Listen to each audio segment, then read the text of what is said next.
Olá, estudante! Esse é o primeiro vídeo de uma sequência de vídeos explicativos sobre a calculadora científica.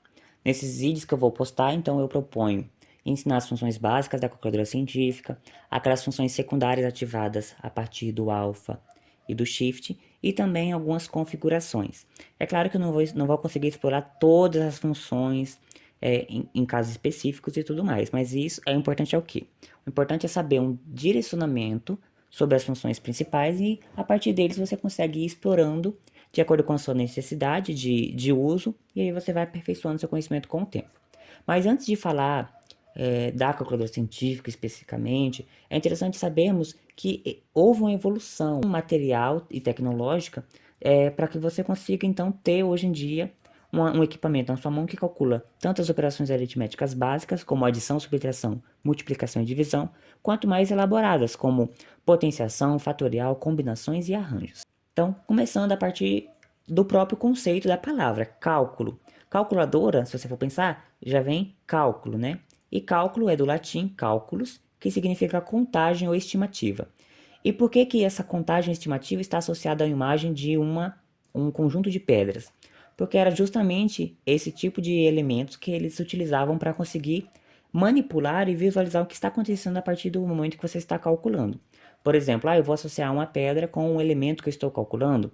Então, essa era a forma inicial e mais, digamos assim, rústica de fazer contagens. A calculadora é o quê? É uma máquina de cálculos. Você precisava calcular números muito grandes, sistematizações, e às vezes se você for calcular apenas uma coisa, você consegue utilizar na sua mente. Claro, somos muito evoluídos ao ponto de conseguir fazer esse tipo de cálculo, abstrair realmente os números. Mas, às vezes você tinha que mudar de contexto ou alguma coisa assim, então ter um artefato que auxilie nesse desenvolvimento foi interessante com o tempo. Então, o ábaco ele é considerado pelos historiadores um dos instrumentos mais antigos de cálculo e eles tiveram origem no século III a.C. As formas de contagem, assim como um todo sobre as demais áreas do conhecimento ou ciência, elas vão ser desenvolvidas por diferentes povos em diferentes tempos, ou seja, um lugar ele utilizavam contas soltas, outros juntas. Às vezes eles conseguiam transitar esses conhecimentos científicos e tecnológicos entre eles, por isso que a gente pode ver elementos muito parecidos em diferentes espaços geográficos, ou ainda foi possível que alguns povos desenvolveram da mesma forma que outros, mesmo sem ter um contato direto. O ábaco pode ou não ser um tipo desse exemplo, mas a gente então pode ver aqui alguns ábacos diferenciados para diferentes povos. Por exemplo, aqui era um ábaco manual romano, a gente pode ver que ele está aqui por essa imagem. Temos então o ábaco japonês, que é chamado de soroban. Essa aqui é uma imagem mais recente que eles fizeram, mas ele seguia por esse mesmo princípio. Temos também o ábaco chinês Swanpan. A gente pode ver que aqui as contas estão na parte superior e aqui inferior. A partir então do ábaco que a gente viu, ele conseguia fazer cálculos matemáticos, mas foi necessário desenvolver mais tecnologias. Então a gente pode indicar a Pascalina. Antes de falar o que ela era, é interessante falar quem que propôs ela, quem desenvolveu. Em 1642, foi criada então a Pascalina pelo matemático francês Blaise Pascal, ou seja, é uma indicação a partir do sobrenome dele. E ele inventou essa máquina automática de cálculos para agilizar o trabalho de seu pai. Porque a gente sabe que cálculos mentais e manuais, eles requerem atenção e tempo. E às vezes você vai trabalhar em alguma coisa que tem que calcular muitas coisas, é interessante ter uma máquina que facilite seu trabalho. E a sua funcionalidade, ela tinha por base as operações de adição e subtração na base 10, multiplicação e divisão pelo método da adição e subtração sucessivas, ou seja, repetitivamente. Aqui então temos a ilustração de como seria a Pascalina, e ela era composta por 6 rodas dentadas, cada uma com 10 dentes, que correspondiam aos algarismos de 0 a 9. Cada roda correspondia a uma ordem, ou seja, ela era representada até a ordem dos milhares. Então, unidade, dezena, centena, unidade de milhar, dezena de milhar, e assim sucessivamente.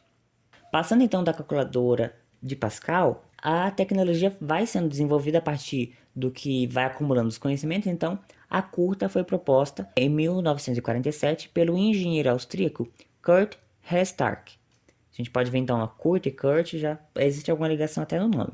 Ela foi a primeira calculadora mecânica com tamanho reduzido, ou seja, a gente viu que tinha a Pascalina, mas ela era um pouco maior, e tinha então a curta, que ela cabia como se fosse na palma da nossa mão.